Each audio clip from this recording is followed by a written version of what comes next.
Right, so welcome to another episode, Soundtrack of Our Lives. I'm here this morning with Katy, who is a VA wedding coordinator. All things events. All things to do with events. And you do, I've seen all your work obviously on the socials, so if you want to talk a little bit about that and what you do. Yes, yeah? Well, oh gosh, where to start? Okay, I started in hospitality, again working in events. 2020 happened. Oh, yes. So that was put the a event cruncher, wasn't it? Yeah, put a stop to absolutely everything. So I set up as a VA and just went from strength to strength. But as the world started opening up again, events started becoming a thing. They kind of resurfaced again. Yeah, so, going from being employed to self-employed, it was just the next step to go into events. Yeah. Self-employed though, and I wouldn't have made the jump if 2020 hadn't have happened. So yes, no, I'm really enjoying it. Private and corporate events, a real mix. And like you say, having that background anyway, you've worked in events previously for somebody. Yeah. But it gives you the connections and it gives you the experience. Yeah, definitely. And then but now you can do it your way, which I think is why a lot of people go self-employed, isn't it? Because you can approach it, and obviously being a VA, which is a virtual assistant, if anyone doesn't know, you're super organised, very disciplined in what you do, and you can get, you've got the right things, and that's my perception anyway. Any time I ever meet VAs or we deal with them, they take organisation to another level. so it definitely helps with events, doesn't it? Definitely. Because they're really reliant on things running smoothly and thinking about those little details. So Hubby would rather that I would organise someone else rather than him, so... Yeah, he probably just falls under the whole remit, doesn't he, of being corralled and pushed down, whatever, but, that's what happens. Yes. And of course you have a youngster. Yeah, she's 20 months, so coming on to... she's got a personality of her own. She's coming into her own. I haven't seen her since, we haven't spoke or seen each other since whenever, maybe... Probably about a year and a bit ago, because she was at the time still networking in with me. Pram, and she was coming out networking, and it's a winner, isn't it? Because everyone loves to coo over a little gorgeous little baby, and it's a great talking point. Like, look, I'm bringing my baby with me networking, and because who doesn't love it? It's brilliant. Free childminding too. And it's free childminding, it's just great, And now, but obviously now she maybe not come out so much as she's running around and causing chaos. Yeah. Although again, it might just make the networking meeting a bit more lively. So true. Who knows? True. That's true. She's starting to form sentences now. So maybe I'll bring her along next time, and she'll start handing out my business cards. That's it. Just give her a little mic and get on the stage as well. And then events-wise, so obviously you still work a little bit of VA for stuff. Yes. And then you do events. So how do you come about these events? You've obviously got people that you've worked for in the past. Is it a lot word of mouth, or do you find yourself having to kind of advertise a lot? It's word of mouth really, referrals through networking, getting to know people, what I can do to sort of help them, and building a relationship first. Yeah. Because if they don't know me, they don't know how I work. Running exhibitions and things like that. I've helped with their networking events before, so they know how I sort of contribute to the event. What you bring to it all. So getting paid gigs out of that's really helped. And then the VA side crosses over into the events when they start to look for venues for themselves. I've got the contacts in the hospitality world. I know the breakdowns of how it all works behind the scenes, so to kind of go, okay, well, you need to know this and this. Let's make sure I've got all the information first to kind of, pass things backwards and forwards. So, it works quite well. Speeds it up, doesn't it? When you don't know about how these things work. Yeah. Say, for example, you're trying to organise a wedding, which is, or can be, some people can make it incredibly stressful. It can be a stressful time. And actually, if you speak to somebody like yourself, who's got A, the contacts, and B, kind of the templates, like I saw your template earlier on socials about, well, how do I know who to invite to my wedding? Which I thought was great. Because it's maybe something that people don't really think about, but actually it's quite a good flowchart there of, well, if they're this and they're that, then no, and if they're this and they're that, then yes. And it maybe takes a lot of stress away from people actually deciding who gets on the guest list and whatever. Yeah. But as I've always said with these videos, I'll pop all your details in the description below, so if people are looking for help with their wedding or well, anything really, isn't it? Pretty much. I know you do a lot of weddings, but it could be whatever, bar mitzvahs, christenings, all these events. They can get in touch with you. Yeah, birthdays, anything where there's a celebration, and obviously you do corporate events as well. So if they're trying to arrange a networking thing or a seminar or anything like that, they can get in touch with you, and you can help them. You know, show what you can do to help them get that off the ground and get it running, and like building up to it and on the day. Yeah. So all that. I'm pointing. You can't see me off video. It's in the description below. So you can get in touch and stop stressing about it and trying to do it yourself, because it doesn't work. So there you go, be told. But yeah, so we're going to just move then on to your first song of 5 for the day. Yes. And this is the only one of your songs. You're now, I think we're saying, the third person who's nearly caught me out with a clean sweep, because I don't know either the artist or the song from your other 4. So I'm very thankful that you've chosen Pink, because otherwise that you'd have been the first one to catch me out completely. And this, maybe people watching this will think this is a challenge and just pick really outlandish songs. But you've picked the song Respect. So what made you choose this?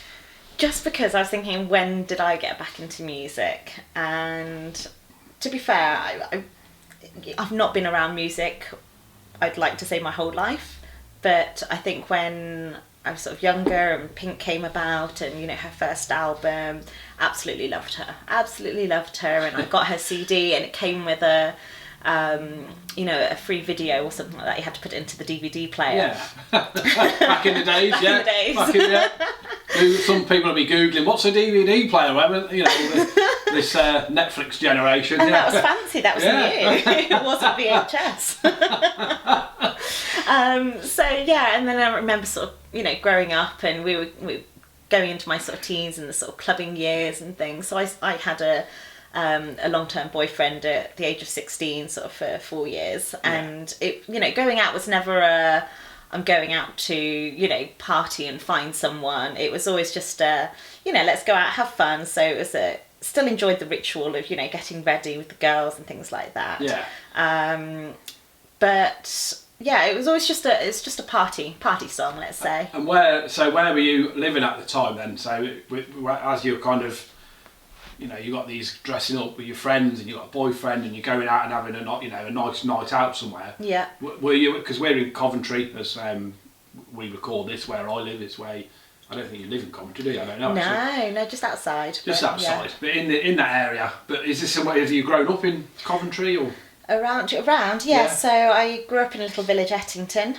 With my parents. Not far from Stratford, yeah, exactly, close to Stratford. So Stratford was my clubbing days. I mean, it's pretty non-existent now, but all the clubs that I used to go to don't exist anymore. Oh God, it's sad, isn't it? When you go past them and like, God, that used to be that place, or that was that, and they're all gone, and you think, oh God, I don't know if it's got as big a thing anymore, is it? Clubbing? They obviously have clubs, but I don't believe it's quite to the same extent. No, and it's not the same even when you go out like that. No. It's yeah, we tried, and actually we ended up standing in the corner of the room feeling like the old people, and we were like, let's just go. This isn't, perhaps we shouldn't be here. I don't want to be in this club. Occasionally I've ended up in a club, and I'm older, quite older than you are, I think, so I'm like, oh God.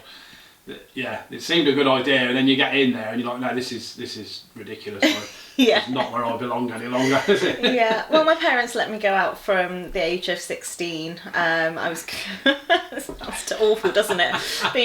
But, as long as they knew where I was and who I was with, that was fine. Yeah, I think it was more of the we'll let you go, you know, just be sensible and that sort of thing. So, you know, I never went crazy. Yeah. I suppose you were given then an element of freedom and responsibility. You know, you're 16 years old. Yeah. Just let us know where you're going, and off you go. And probably because of that, you know, a lot of kids kind of go a little bit off the rails, don't they? Yeah. And push back because they're corralled in. Yeah. And actually, that probably paid off, because it's like, well, actually, I do have that freedom to just go out with my friends and have a good night and enjoy myself. Exactly. Apart from if I slept in too late the following day, my mum would come in with the Hoover. Yeah. To wake me up. Yeah, you've had long enough to sleep. You've had long enough. Well, funny enough, when I was sort of clubbing days, 18, 19, I went to college and I was living at my auntie and uncle's in Blackpool. And my Uncle Graham was the same. I used to work at the nightclub where he was on the door there. So I would sort of be glass collecting or ticketing or whatever. and you come in, and after a certain point, maybe 9 or 10, he wouldn't let you have much of a lie-in. Same thing, hoovering. Yeah. Because it's like, no, you're up and you get on with it. So you're not fair enough. You know, I'm in his house, so yeah, you have to do what you have to do. But, exactly. Yeah. Exactly. And Pink was just, is at the time, you know, she burst onto the scene, and she was such an iconic, certainly an iconic for, I think, for females, very empowering. The vocals. Loved her, still love her. Yeah. Love all her stuff. Yeah, Great I love artist. everything that she sort of stands for. Yeah. Really good artist. And visual, and I think quite visually, like, striking's not the right word. I don't mean like, oh, in a good looking way, but she just had a presence. Yeah. Yeah, so she's on the Strong, telly. confident. Yeah. Just, and I think I like the way that she inspires her daughter as well. Yeah. Yeah. Yeah, very good character, I think. Yeah. That's the only one I know then. So yeah. So your second choice, I'm going to let you say this name, Kate Voegele. Voegele. There you go. And Sweet Silver Lining. Oh, I love that one. Yeah. It's just a very it's a very me song, sort of positive.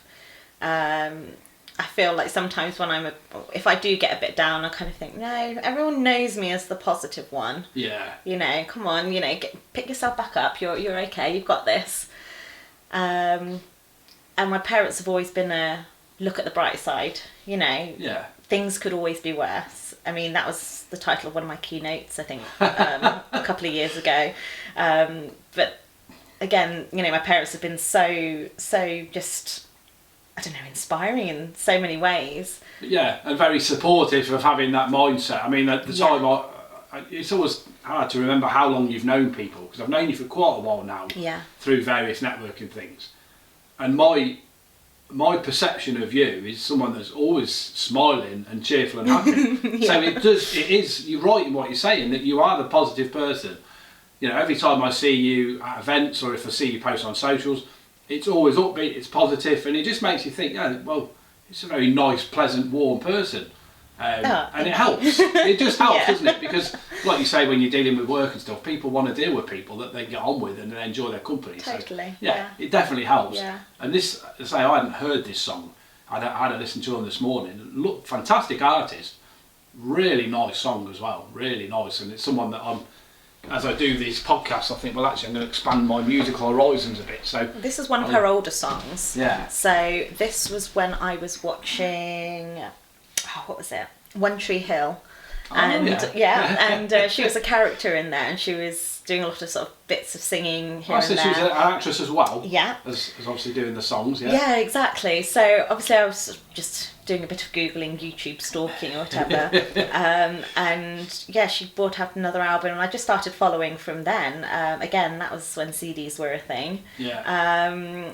And yeah, it's just kind of gone from there. I just like her music, to be honest. It's just nice music, isn't it? It's nice, and it's got a nice sound. Definitely someone I'll have more of a listen to as I go through the year and I start adding people off this podcast. She's got quite a sweet voice as well. Yeah, very pleasant. I always quite like the melodic songs. Yeah. Something with a pretty tune. Yeah, something with a really nice melody to it. But yeah, and again, all the songs that we talk about today, I'll put a link to all of those in the description below. So not now, because we're still talking, but when we finish talking, by all means, people go click on the description, go and have a listen to these songs if you've not heard them, and let me know what you think in the comments. And your third choice then, and not many people have actually picked songs.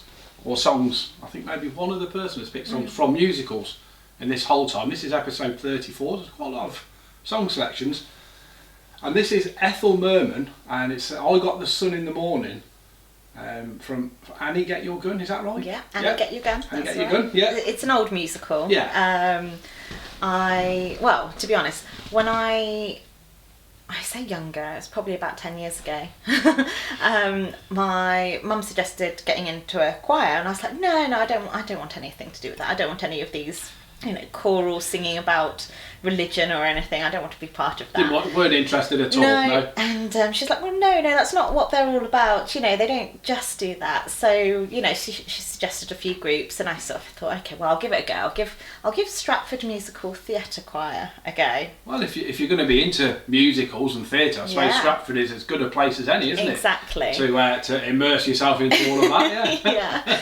And honestly, it's just opened my repertoire of all the different songs in musicals. So many musicals that I haven't actually seen before, that I've kind of gone, oh, I like this song, where's that come from?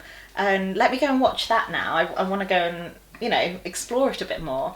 And I know theatre, well musical theatre is definitely sort of on my top lists, I say, of type of music that I like to listen to. It's something you really enjoy. I think they're just fun, and when we sing together as a choir, it just all comes together, and we work pretty fast and hard when we do our different parts. So we've got the sopranos, altos, tenors and basses, so we do SATB versions of a lot of the songs, and when it all comes together, it's something just magical. Absolutely love it. Just feels really cool when it all just clicks. And I like just singing for the sake of it as well. So to be part of a choir, it's just been amazing. And when one opened on my doorstep in 2018, 2019, something like that, and I was like, well, I've got to do that. That's within walking distance. It's like a 5-minute walk from my house. Oh, it's a no-brainer, isn't it? If it's so close. So it's a community choir. So we've got a range of different voices there, but it's lovely.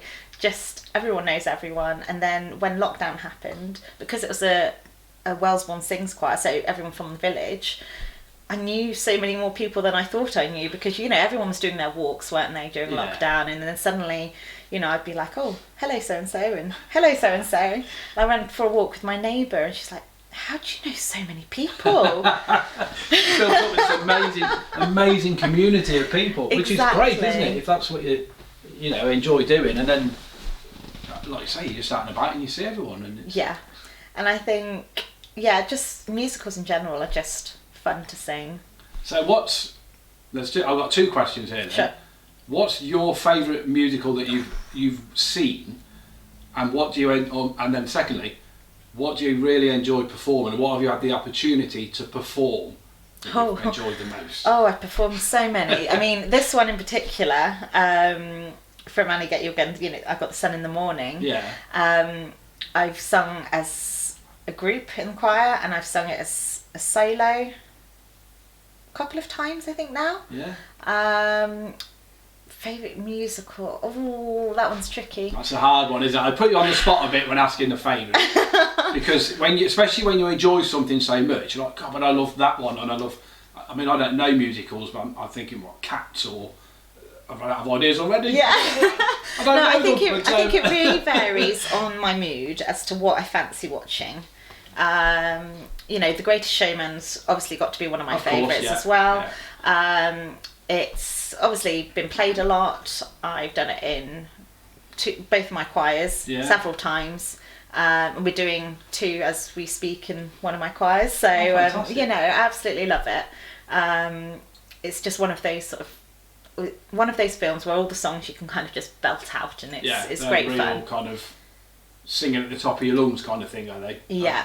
So my friend Heather and I met at Wellesbourne Sings choir, and obviously with the Greatest Showman ones and other ones as well, other songs, we'll be going for a drive somewhere, or going, whatever, and we'll be just belting it at the top of our voices in the car. Absolutely, like a little road trip kind of style. It's like carpool karaoke, isn't it?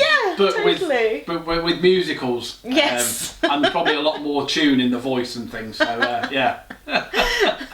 and so obviously you guys, you and your choir and the people you're with, you do also perform. Do you get to perform in Stratford theatres and things like that as well? Yeah, the town hall there in Stratford, so that's really nice. It's very really grand. Cool, Where else? Well, it's mainly the town hall, or for Stratford Musical Theatre.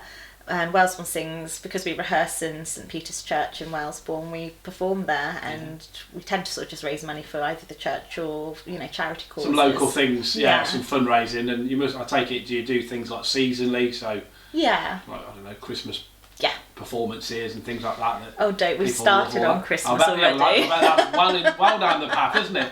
Because it's not actually that far away, is it? I mean, I hate talking about Christmas before December. But obviously, when you're, certainly with your events and things, you've got to be dealing with it a lot longer of the year. Yeah. So you must be well into doing your Christmas performance. Yeah, we're starting those now already. So again, if you need to, we can put that in the description where that Christmas performance will be and what it's of. So if people want to go along to sort of Wellesbourne or Stratford, thank you, and watch you and your choir perform, they can pop along.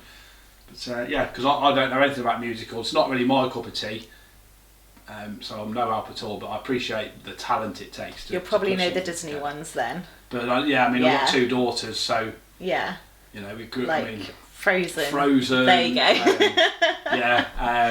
Tangled was actually of all those films I've watched with the kids as they're grown up, I thought Tangled was my favourite. I thought it was absolutely brilliant. It's comical. Yeah, it's really, really well done. And especially when they go into the the bar name has gone now. Oh, the something duck. The something duck, isn't it? I was going to say the rotting duck, but that's not right. Something similar. Well, I'll find that out in a minute. The something duck, and they're singing along that way, and all these very, very rough-looking, massive. Obviously, they're all comically drawn characters, aren't they? In this really rough pub, and in she walks, and it's very funny. It's very good. But I've listened to loads of them on those kind of films. I Have a Dream. That's it. I Have a Dream. Yeah. And the little guy, Cupid, isn't he? He's going round on the fan. Yeah. Just in his pants. And it's just I love it. Yeah, it was brilliant. Absolutely brilliant film. But we'll move on from Elsa and Frozen and Tangled and whatever. It's Rapunzel, isn't it? Tangled. Yeah. Yeah. And we'll go on to your 4th choice, and this is Etherwood or Etherwood. Begin by Letting Go. Yeah. So I chose this one as I just love it because it's such a chilled song. Very simple, you know, there's not many lyrics to it. Yeah. So it's repetitive. But after my sort of party days with the sort of hardcore and drum and bass sort of scene that I fell into, this was just a bit. Is that what your jam was it? Yeah. This then kind of was like my adult version of life as such. So the liquid drum and bass still had that nice sort of bassy feel to it, and it's a great one to play, you know, with the sub going and everything. But I just like Etherwood in general. They've got a really good album. Yeah, it's good sound. I listened again earlier. Yeah, it's really, very chilled. Really chilled. Yeah. But the vibe, like you say, it's chilled, but it's got a vibe to it, hasn't it? It's like, it made me think of kind of like the Ibiza mornings or whatever they call it, cafe something, and where it's still got that undercurrent of. Yeah, it's still like I don't know. It's kind of got an element of party vibe, but actually, you know, we're still going to chill, but it's something's going on there. Yeah, it was really cool. Yeah. And so when you're in your drum and bass days, the hardcore, my younger brother's really into I think it's drum and bass or jungle or happy hardcore or something or other. It's not my thing. It's too hardcore for me. Where did you go? Did you go to some really big clubs? I suppose it was Birmingham really. Like the Custard Factory and places like that. I can't even think of the names.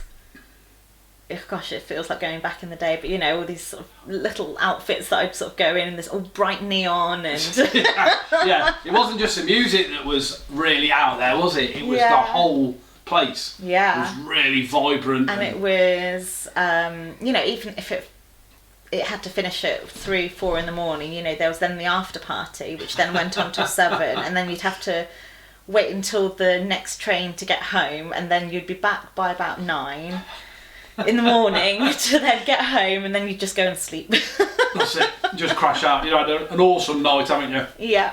Absolutely loved it. Dance your socks off. And you know, while there was obviously outrageous things that were sort of going on, you know, in that kind of scene. Yeah. It was something that I never got involved in or caught up with, and the friends that I was with, yeah, you know, I never felt peer pressured. No. And I think that was the best thing about it, is that I never had to have anything else other than a few drinks to have fun. Yeah. Granted, I was tired, I'm not going to lie. Yeah, you get home and you're exhausted because you've been awake all night. Exactly. Regardless, haven't you? Even if you've just had a couple of wines or whatever. But I like that. I like the fact that you're out and you're in this scene, and we all, you know, everyone knows when you're out clubbing, there's lots of stuff that goes on. But the fact that you don't have to immerse yourself in that. You go out, you know. They all thought I was crazy for just managing to get through the night without anything. Yeah. And I was like, no, I'm just happy in my zone. Have a couple of drinks, enjoying the music, like the company. Yeah. And that's it. That's exactly. All you need, isn't it? Yeah. Good old days, hey. And well, this is your last one. Again, another song or artist I've never heard of, Brian Mello. Yeah. And All I Ever Wanted. Well, I had to put this one in because it was the first dance song for our wedding. What's your husband's name again? Ben. Sorry, Ben. Yeah. Ben, yeah. I did know that, I just couldn't remember it. Yeah, so you and Ben, you're getting married.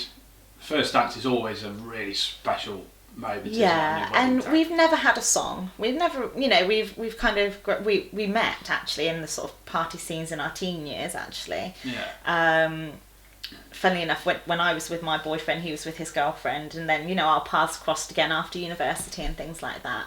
So just rekindled that connection, and yeah, 2018 we got married. Yeah. And Before you talk about your first dance. Yeah. Did you organise your own wedding? Yeah. Yeah. I was just wondering. I thought, is it like you're too involved in it that you thought, no, I'm going to get someone else to do it, but you did it yourself? No. Yeah. No. Ben was involved in obviously some decisions, but he kind of just, you know, let me get on with it. Probably rightly so, I think. Yeah, he's definitely not one to organise anything. No. You know, even today he was saying, oh, well, let's have a barbecue with some people over and things like that. Can you organise it? Yeah. Okay, darling. Yes, I'll send out the message and organise the food and Well, you'll do it in a fraction of the time and probably a lot more efficiently and everything. So we know our strengths. Yeah, you play to your strengths, don't you? Yeah. That's it. That's your forte. Exactly.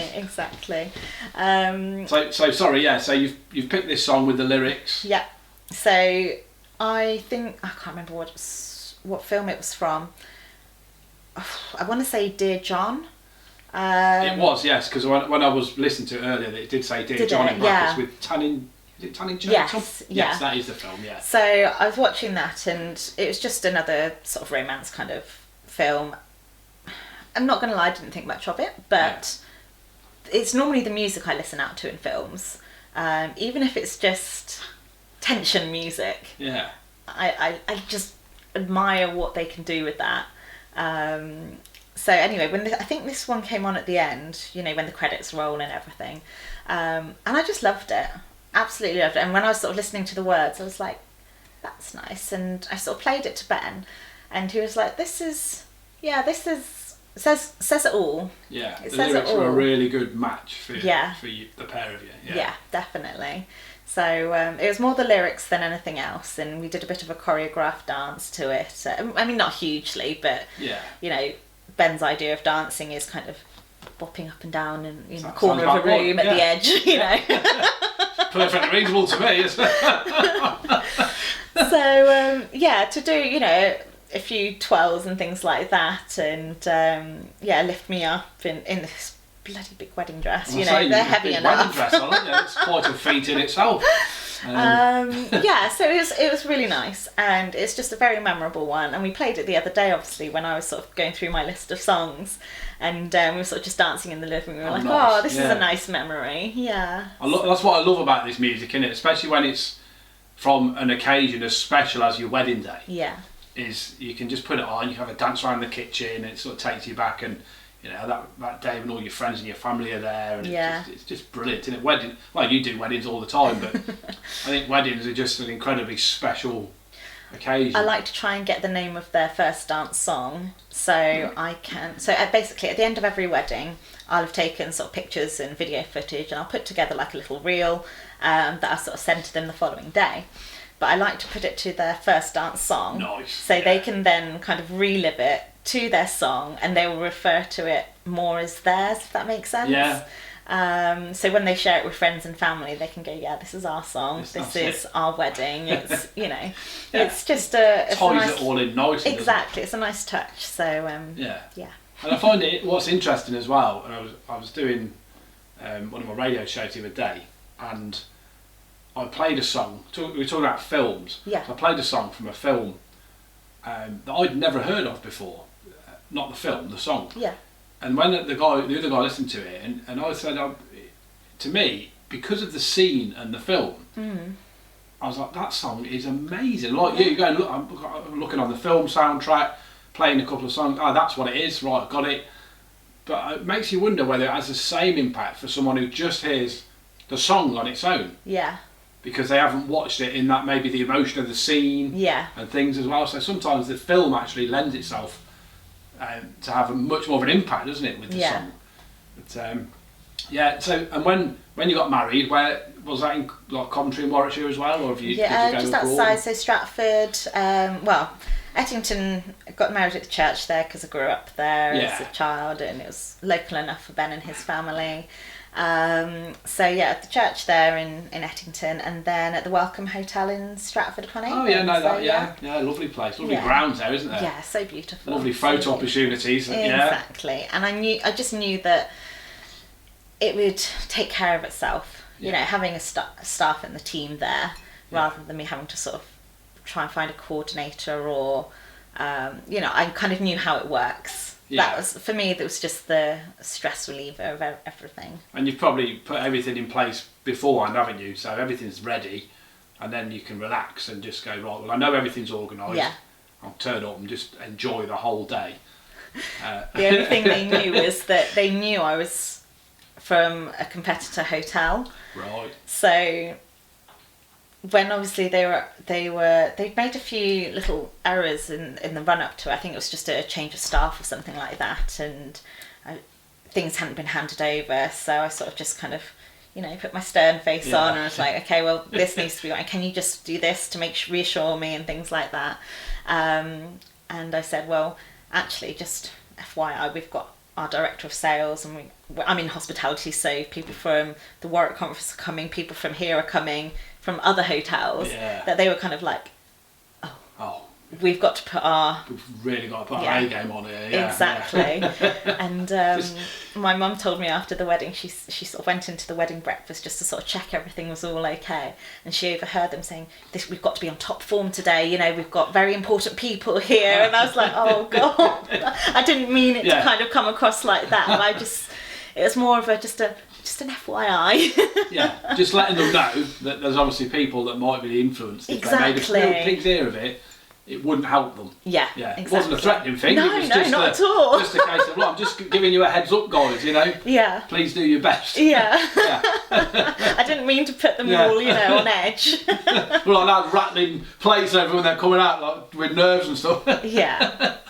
But, you know, I think the more you worry about things, the more it, you know, sticks with you. So I was so easy on the day. Yeah. Or really like I think I was. I'm sure you were. I'm sure it all went very smoothly. Yeah, it's like I say to my couples, the more relaxed and chilled out you are and, you know, letting go of things, let the suppliers do their thing. They're the experts. Then the more you'll enjoy your day. Yeah. And I think as well, ultimately, once you're there, and you know, if you've got married in a church or you've had like a civil ceremony with the registrar, once that bit's done, and then everyone's out and I've never quite understood why it's a wedding breakfast. It's food and party, isn't it? Yeah. And I'm not going to oversimplify it because there's a lot of work that goes into it. But as if you're the bride and groom or you're the part of the wedding party, I think you just relax and go, because what's the worst thing that's going to happen is someone might get the wrong meal. Yeah. But I mean, that could happen in a restaurant. Yeah, it could happen anywhere, couldn't it? You know, someone might get the fish instead of the vegan or whatever it is. Yeah. It's easily fixed. It's not the end of the world. No one died. Yeah, nobody died. In the scheme of things. Or don't. That has almost happened at one of my weddings. Oh my God, what? You feel like you need to expand a little bit. No. So somebody nearly did die. Oh, well, they had a seizure. God. And we had to call the ambulance out, and we needed a defibrillator on hand just in case. but they didn't have one, and we were in a remote location, so they've now then taken that further. So anyway, that's just a... And this was like... At a wedding. People sitting and eating at this point? No, we were outside for the... Photos and stuff? Yeah, outside arrival drinks, just waiting to sort of go in and sit down. Yeah. Yeah. But quite a frightening experience, isn't it, when something like that happens? Yeah, it's just trying to sort of keep... Luckily we had first aiders, first responders on hand. Yeah. So we managed to sort of contain it. Contain it and keep it... I suppose you almost want as well try and keep it hidden and keep people away, don't you? Exactly. So it's not traumatising them. There's normally kids at weddings and things. You can make sure that they're sort of hidden, covered up and dealt with. They're okay. Everyone else isn't like crying and getting all emotional. But it's these things happen, don't they? Yeah, People at weddings. They do. So what's probably the funniest thing that you've seen happen at a wedding, or a couple of the funniest things? You're bound to have seen some pretty hilarious things go on, aren't you? I don't know if they're hilarious or just fun. Yeah. Gosh, yeah. To be honest, I wouldn't say funny. I'd say fun. Yeah. You know, like having laser clay shooting at your wedding, having a bucking bronco at your wedding. Oh, that's cool. That's good fun. It was great fun. I even got to have a go. Yeah, great fun. Did you manage to hold on quite? Because they're quite hard to stay on, aren't they? They're blimmin' hard. It was tricky, but it was fun. Yeah. You know, it was a sort of festival style wedding, that one in particular. But great fun. And I always think as well, I'd love to go to a wedding where, when you say, I've seen, these videos that go viral on whatever video things they're on. Yeah. Like dad and daughter dances are quite cool. And it's quite a few years ago, and there's this woman with a father, and they do the dad and daughter dance, but it's a whole routine. I mean, I'll show you after. If I find it, I'll put a link to it in the description as well. Because it's incredible. The work that these two have put into this. I love that. It's amazing. Like, there's about 12 or 13 songs that they do these different little like minute to minute and a half routines. Yeah. And they're very good. They're really good at it. There was one couple last year I had that was a Midsummer Night's Dream theme. And they had these stilt walkers, in their sort of fairy outfits, and they had all these sort of LED sort of lights, and it was all very floaty and very pretty. Very beautiful in the whole experience. Yeah, they had some smoke bombs going on, and they had some dancers which did a sort of performance before their first dance. Yeah. And when they came on, they'd got a choreographed dance as well. So it was just lovely. Yeah, it's great. Just really nice, isn't it? It's lovely to see and to experience. But I don't think I've ever seen anything funny as such. Yeah. Just fun. Just fun. Just fun. Yeah. No, that's cool. I think that's it. We're all done. Yeah. Thank you very much for coming along. It's been great to chat to you. Thank you for having me.